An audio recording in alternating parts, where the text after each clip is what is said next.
2011 is the year social media really took off. Facebook reached over 800 million members, representing 10% of the world's population. Twitter reached over 200 million tweets a day. And Google Plus became the world's fastest growing social network with over 25 million users acquired in just 4 weeks from launch. Wherever you happen to look, in the press, the blogosphere, TV, cable and, dare I say it, social networks, all you heard was chatter about the social media revolution and how it was going to change everything. Well, they weren't wrong, and I have a book out about it called The Social Media Mind, which will be available to purchase as a paperback or download as an ebook from January 2012.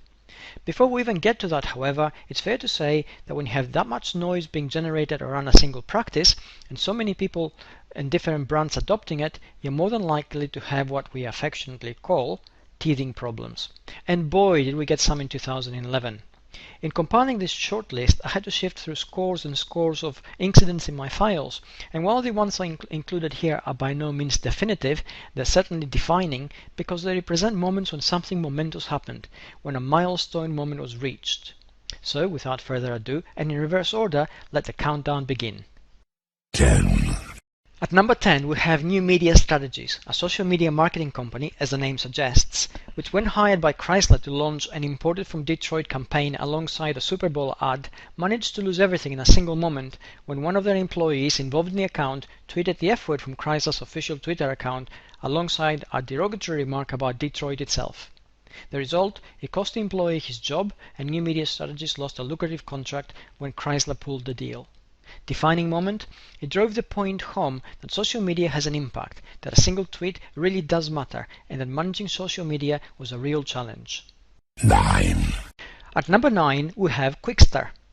Every conceivable thing seemed to go wrong for Netflix, the popular video streaming and DVD rental service, when it announced in September its plans to spin off its DVD rental service into a separate site called Quickster.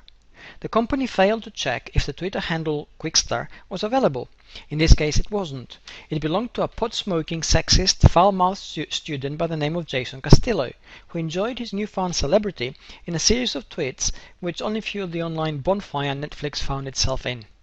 Netflix killed Quickster 3 weeks later, but by then 800,000 subscribers wound up quitting the service in the third quarter of the year. Defining moment? A major brand getting just about everything which has to do with social media and online marketing wrong. It became a lesson in avoidance of how not to launch a new online service. 8. At number 8 is Qantas, Australia's favourite airline, which launched a Twitter contest in November in which it asked followers to describe their dream luxury in-flight experience. It pledged to award top Twitterers with pyjamas and toiletries as a reward. Just the day before, however, contract talks had broken down between Qantas and its unions. As a result, the entire fleet was grounded. The campaign's Twitter hashtag, Qantas Luxury, was hijacked, generating thousands of tweets from unhappy customers. Defining moment, a lesson that timing is everything, even on a Twitter campaign, and that online and offline are no longer separate worlds. 7. At number 7 is Bob Parsons, the colorful and larger-than-life Texan who founded and heads the massive US web domain registry company GoDaddy. GoDaddy was subject to a massive backlash after its CEO tweeted a link to a video of himself shooting an elephant in Zimbabwe. People for the ethical treatment of animals led to an effort urging a boycott of GoDaddy, and competitors tried to capitalize by offering discounted transfer rates and even making donations to elephant charities. Parsons tried to explain the shooting of the elephant as philanthropic work rather than recreation, saying it was to protect a Zimbabwe village from the marauding elephant. This only seemed to exacerbate the damage, providing a lesson for other CEOs whose private life and online conduct reflected on their companies.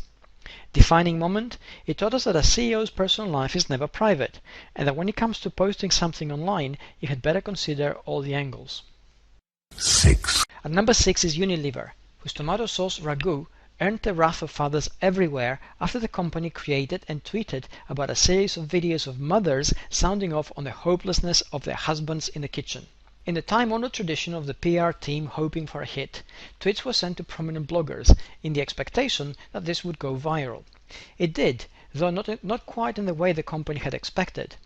Tired of the stereotypical approach of Raghu, bloggers blogged and tweeted about how quote-unquote Raghu hates dads, making this a trending topic in Twitter and forcing the company to stop the campaign. Defining moment, it showed us that traditional marketing techniques do not work well in social media channels, and that the social media conversation really is a two-way thing, rather than just another broadcast channel for companies and brands.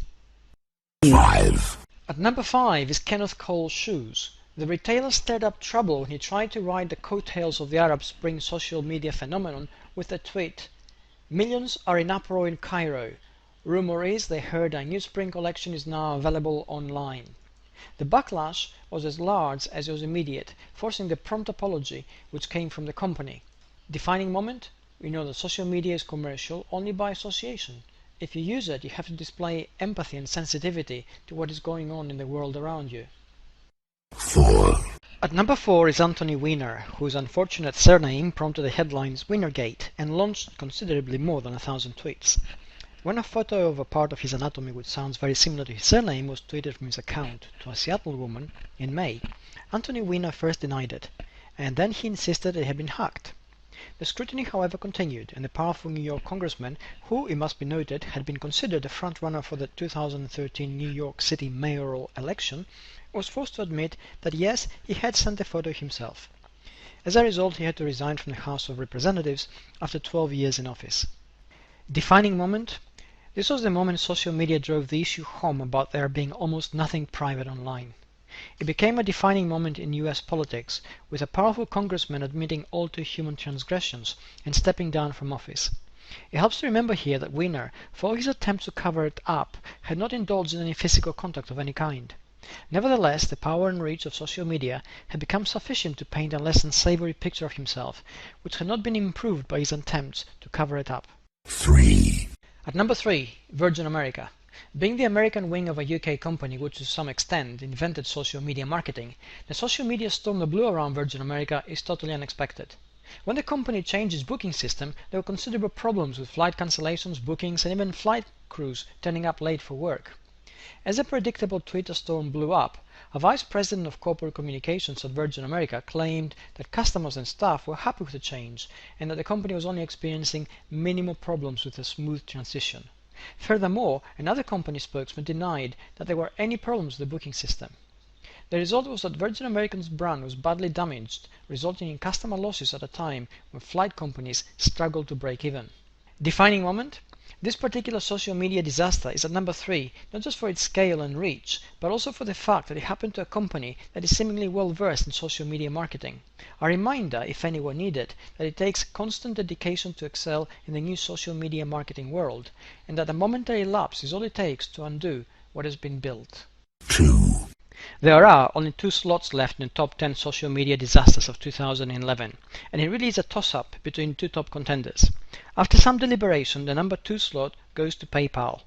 PayPal is a global system for making payment transfers and enabling e-commerce transactions, and it became the top contender for taking the Grinch Who Stole Christmas award, winning a public exchange of incredible insensitivity with Regretsy, a humor blog that was trying to donate toys to needy children at Christmas.